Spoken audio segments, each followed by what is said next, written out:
Good morning dear students, this is my fourth video lecture on first chapter that is matter in our surroundings।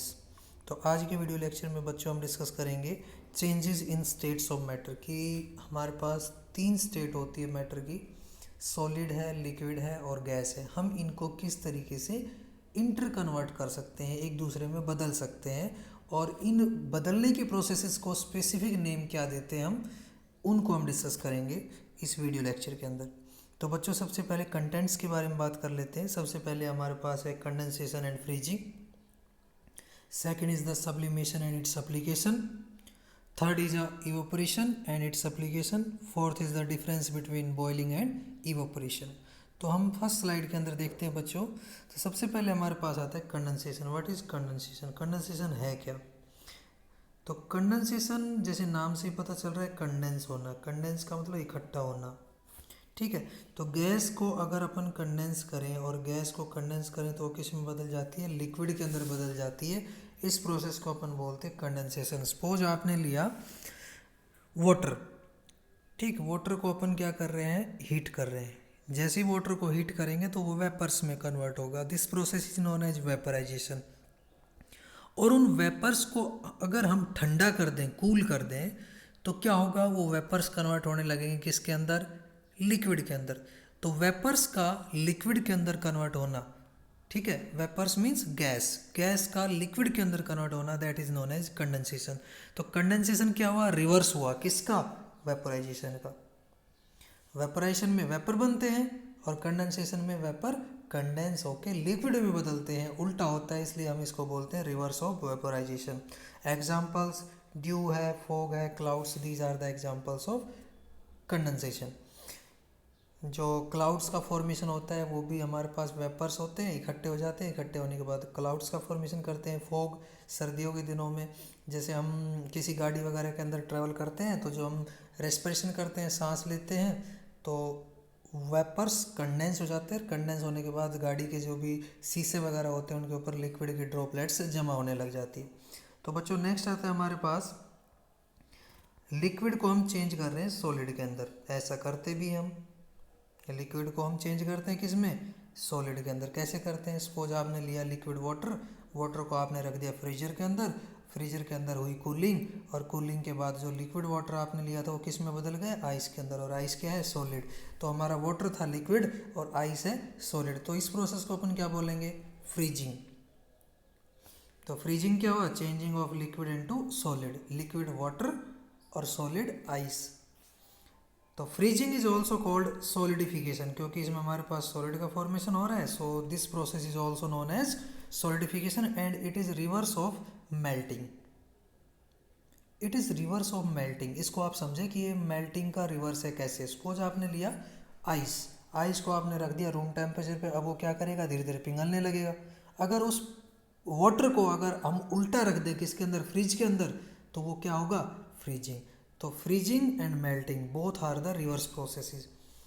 तो एक temperature होता है बच्चों जिसके ऊपर कोई भी लिक्विड हमारे पास फ्रीज होने लग जाता है, जमने लग जाता है, and that temperature is known as freezing point. अगर आपसे कोई पूछे कि फ्रीजिंग पॉइंट होता क्या है, तो आप सिंपली डिफाइन करेंगे कि ये वो टेम्परेचर होता है जिसके ऊपर कोई भी लिक्विड सॉलिड में बदलना स्टार्ट हो जाता है।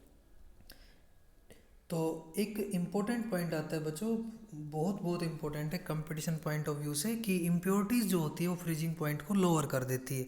मींस अगर हमारे पास आइस 0 डिग्री सेल्सियस पे जम रही है और अगर हम उसके अंदर कुछ इम्प्योरिटीज़ डाल दें लाइक NaCl, नमक डाल दिया, तो अब वो 0 डिग्री पे नहीं जमेगी, 0 डिग्री से भी नीचे मीन्स माइनस टेम्परेचर पर वो फ्रीज होगी। This is known as the effect of impurity on the freezing.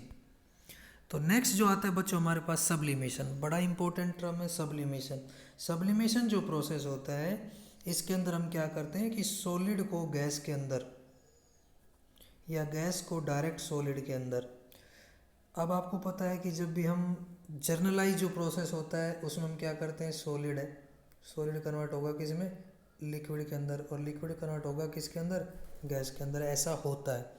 लेकिन वो प्रोसेस जिसके अंदर अपन क्या करें? डायरेक्टली सॉलिड को कन्वर्ट कर दे किस में? गैस के अंदर, या गैस को कन्वर्ट कर दे किसके अंदर? सॉलिड के अंदर। तो उस प्रोसेस को हम क्या बोलते हैं? सब्लिमेशन। ऐसा होता भी है। कैसे, आप ध्यान से देखना कि सपोज आपके पास नेपथलीन बॉल है, कपूर की गोली, जो कैसी होती है, सॉलिड होती है, और वो डायरेक्ट बदल जाती है किसमें, गैस में। हमने उसको रख दिया नेपथलीन बॉल को कपड़ों के अंदर या कहीं पे भी, तो वो क्या करती है, थोड़े टाइम बाद गायब हो जाती है। मीन्स वो डायरेक्ट सॉलिड से किस में कन्वर्ट होती है, गैस के अंदर। तो this process is known as sublimation. कुछ एग्जाम्पल्स है हमारे पास, जैसे कैम्पर लिया, अमोनियम क्लोराइड लिया, नेपथलीन लिया, या आयोडीन लिया। आयोडीन भी सेम इसी तरीके से होता है। Solid carbon dioxide, solid carbon dioxide को हम ड्राई आइस बोलते हैं बच्चों, बड़ा इंपॉर्टेंट है। क्या बोलते हैं इसको अपन, ड्राई आइस। अब ये मेरा क्वेश्चन है आपके लिए कि why it is called as dry ice. आप मेरे को इस क्वेश्चन का आंसर सेंड करेंगे कि इसको ड्राई आइस क्यों बोलते हैं। तो सॉलिड जो CO2 होता है, ये भी डायरेक्ट किस में कन्वर्ट हो जाता है, गैस के अंदर। तो नेक्स्ट आता है बच्चों एप्लीकेशन, कि हम सब्लिमेशन को कहाँ पे यूज़ करते हैं। बहुत सारी चीज़ें बहुत सारी प्रोसेसेस होती है जहाँ पे हम इसको यूज़ करते हैं। जैसे process of sublimation is very useful for the purification of solids. अगर हमारे पास दो सॉलिड है, ठीक है, ध्यान से सुनना, अगर उन दो सॉलिड में से एक ऐसा है जो डायरेक्ट गैस में बदलता है और दूसरा ऐसा है जो डायरेक्ट गैस में नहीं बदलता, तो हम क्या करते हैं, एक को गैस में बदल के उसको रिमूव कर देते हैं, तो हमारे पास दूसरा सॉलिड बचा रह जाता है। मीन्स हमने दो सॉलिड जो एक दूसरे में मिक्स थे, उनको उनकी प्रॉपर्टीज़ के बेसिस पे सेपरेट कर दिया, अलग अलग कर दिया, उन दोनों को हमने अलग अलग प्योरीफाई कर दिया। तो नेक्स्ट आता है बच्चों, इसको हम यूज़ करते हैं फ्रीज ड्राइड फूड्स, कि जो हमारे पास ड्राइड फूड्स होते हैं उनके अंदर हम सब्लिमेशन से उनको स्टोर कर सकते हैं लंबे टाइम के लिए।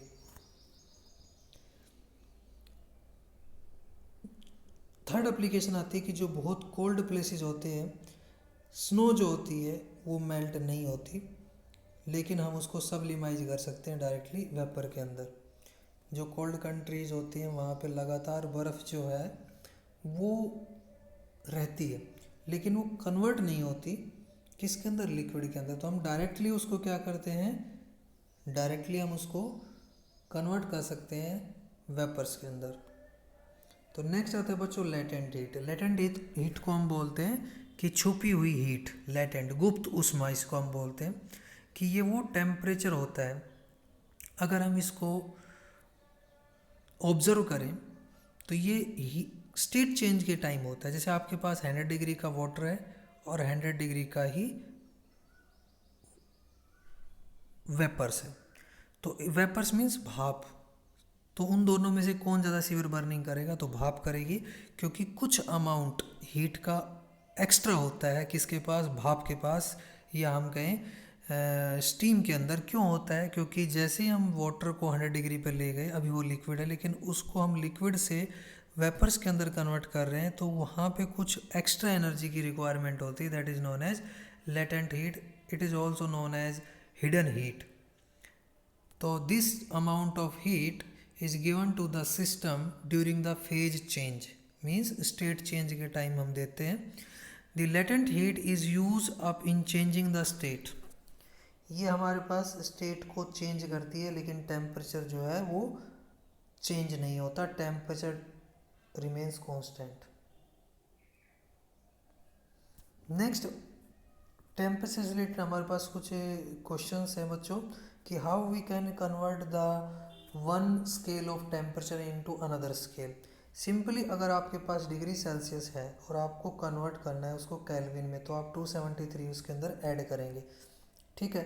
जैसे वाटर का हमारे पास जो बॉइलिंग पॉइंट होता है वो 100 डिग्री सेल्सियस होता है, तो डिग्री सेल्सियस में 100 है, अगर आपसे केल्विन में पूछें तो आप क्या करेंगे, 100 प्लस में 273 आपको ऐड करना है।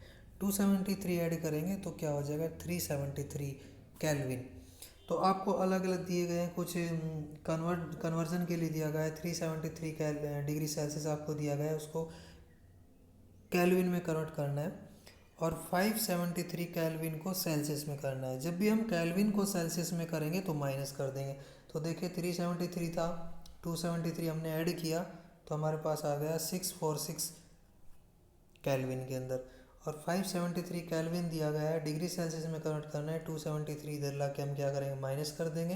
तो 573 minus 273 is equal to 300 kelvin. तो आपको एक चीज़ याद रखनी है, जब कभी डिग्री सेल्सियस को केल्विन में कन्वर्ट करना है तो 273 ऐड कर देंगे, और जब कभी केल्विन को डिग्री सेल्सियस में करना है तो हम 273 सब्सट्रैक्ट कर दें।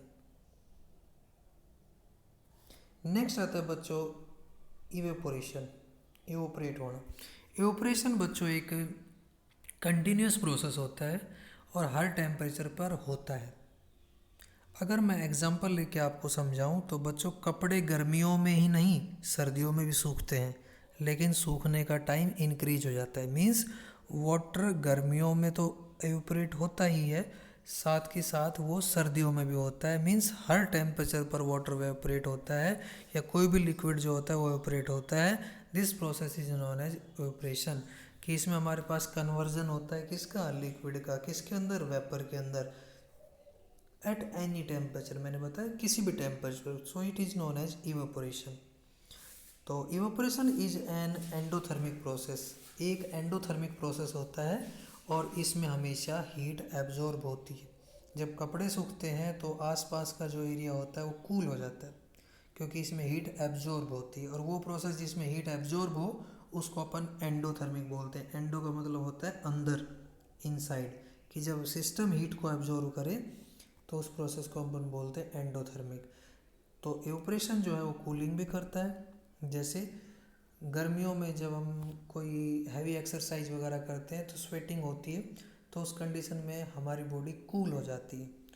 क्यों? क्योंकि जो स्वेट होता है वो इवोपरेट होने लग जाता है। कौन कौन से ऐसे फैक्टर्स हैं बच्चों जो इवोपरेशन को अफेक्ट करते हैं? सबसे पहले आता है सरफेस एरिया। सिंपल सी बात है, सरफेस एरिया बढ़ेगा इवोपरेशन भी बढ़ेगा। आपके पास पानी है, पानी को आपने एक कप में ले रखा है, एक प्लेट के अंदर ले रखा है। जो प्लेट है उसका वाटर इजीली इवोपरेट होगा, क्योंकि उसका सरफेस एरिया ज़्यादा है। नेक्स्ट आता है टेम्परेचर। टेम्परेचर बढ़ेगा, इवोपरेशन बढ़ेगा। ह्यूमिडिटी, अगर ह्यूमिडिटी का मतलब होता है बच्चों नमी। अगर एनवायरनमेंट में नमी ज़्यादा है तो इवोपरेशन कम होगा, इन्वर्सली प्रोपोर्शनल होता है ह्यूमिडिटी के। और विंड स्पीड अगर ज़्यादा होगी तो इवोपरेशन भी ज़्यादा होगा। जब ज़्यादा तेज़ हवा चलती है और धूप भी होती है तो कपड़े ज़्यादा जल्दी सूखते हैं। तो कूलिंग इफेक्ट ऑफ इवोपरेशन, ये मैंने आपको पहले ही बता दिया। ड्यूरिंग इवोपरेशन के समय जो पार्टिकल्स होते हैं वो काइनेटिक एनर्जी गेन करके और इवोपरेट होते हैं, मतलब वो हीट को एब्जॉर्ब करते हैं। तो उससे क्या होगा, हीट एब्जॉर्ब होगी, एनर्जी एब्जॉर्ब होगी, और सराउंडिंग के अंदर कूलिंग प्रोड्यूस होगी। नेक्स्ट और आखिरी टॉपिक है बच्चों हमारे पास, difference between boiling and evaporation. इन दोनों में क्या डिफरेंस होता है? तो डिफरेंस सिंपल, हमने कहा कि बॉइलिंग जो होता है बच्चों वो कब होता है, जब हम लिक्विड को हीट करते हैं। पानी कब उबलेगा, जब हम पानी को गर्म करेंगे। पानी कब इवोपरेट होगा, जब हम पानी को गर्म करें या ना करें। पानी धीरे धीरे इवोपरेट होता है, किसी भी टेम्परेचर पर होता है। अब बॉइलिंग जो होता है वो स्पेसिफिक टेम्परेचर पे होता है, ठीक है। स्पेसिफिक टेम्परेचर का मतलब, अगर मैं कहूँ कि आपको पानी को बॉयल करना है तो आप कहोगे सर 100 डिग्री टेम्परेचर देना पड़ेगा, लेकिन इवोपरेशन अगर आपको करना है तो किसी भी टेम्परेचर पे होगा। मीन्स वो बॉइलिंग टेम्परेचर से भी लो टेम्परेचर पे स्टार्ट हो जाता है।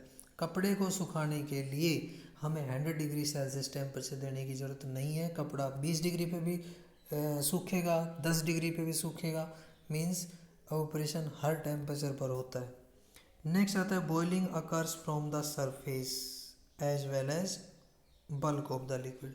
जब हम बॉईल करते हैं तो नीचे के पार्टिकल्स जो होते हैं वो ऊपर जाते हैं, और ऊपर के पार्टिकल बाहर निकलने की कोशिश करते हैं। मीन्स हर एक पार्टिकल्स जो होते हैं वो मूव करते हैं। नीचे के पार्टिकल ऊपर जाएंगे, ऊपर के पार्टिकल बाहर जाएंगे, लेकिन जो इवेपोरेशन होता है वो केवल सरफेस से होता है। जोहड़, पोंड या कोई भी वाटर होल्डिंग बॉडी जो होती है जिसके अंदर आपने पानी डाला हुआ है, वो चाहे छोटा हो चाहे बड़ा हो, उसका पानी धीरे धीरे कम होने लगता है। ज़रूरी नहीं कि उसके लिए हम 100 डिग्री दें, कम टेम्परेचर पे भी वो बाहर निकल जाते हैं। नेक्स्ट आता है बॉइलिंग से कोई कूलिंग नहीं होती। अगर हम बॉईल कर रहे हैं किसी चीज़ को तो कूलिंग नहीं होती, लेकिन अगर एवोपरेशन कर रहे हैं तो हमारे पास कूलिंग होगी, 100% कूलिंग होगी। तो ये था हमारे पास बच्चों लास्ट टॉपिक इस वीडियो लेक्चर का, that is the boiling and evaporation. तो यहाँ तक के कंटेंट को आपने नोट कर लिया था नोटबुक के अंदर। अगर किसी स्टूडेंट ने अभी भी नोट नहीं किया है तो मैं उसको PDF सेंड कर दूंगा, आप मेरे को मैसेज करें और इस वीडियो को आप 2 से लेकर 3 बार ज़रूर देखें।